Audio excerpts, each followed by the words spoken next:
It's time for another Steam Next Fest. This is the first one with the new rules, where a developer can only participate with a demo once.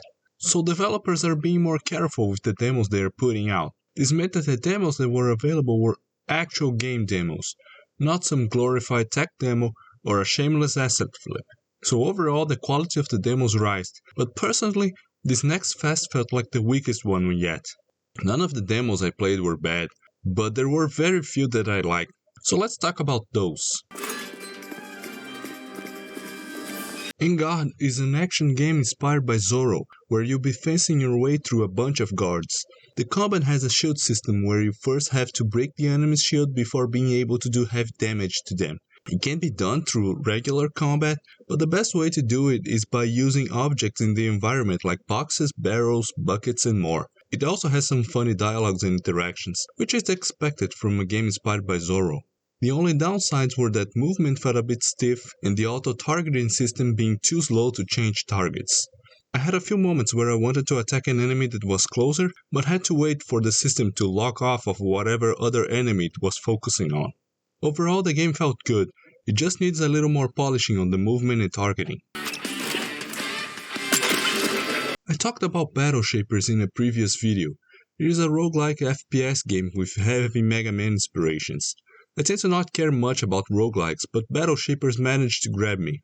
The gunplay is good and the abilities available on the demo feel like you are playing a mixture of Doomfist and Tracer from Overwatch. Enemies are a bit easy, and as long as you keep moving and don't let them get close, you won't have much problem. So when you die, you know it was because you either got reckless or stood on the same place for too long.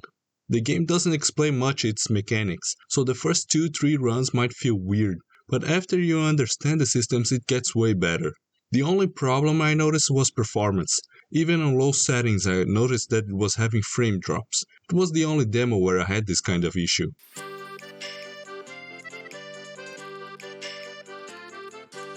Sea of Stars is an RPG with heavy inspiration from Chrono Trigger. The demo features 3 playable characters in your party, and the combat is turn-based but with a little spin. The player has to press a button during attack or defense in order to increase damage dealt or decrease damage received, and it is really important to remember this during battles to prevent them from turning into slugs. There was only one dungeon in the demo, but I had fun exploring it. The puzzles in it reminded me a bit of Golden Sun dungeons. The pixel art style and presentation of the game is also stellar. It was by far the best demo that I played. The full game comes out in August 29.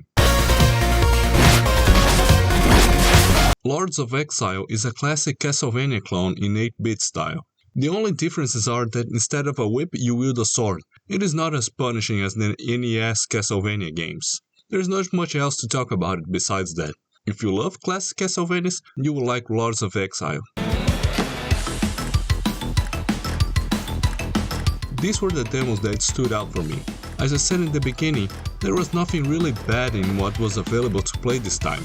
So liking or disliking a demo on this Steam Next Fest is more due to taste. If you want to add something to what I said, leave a comment below, and if you like this video, leave a like, subscribe, and I'll see you around.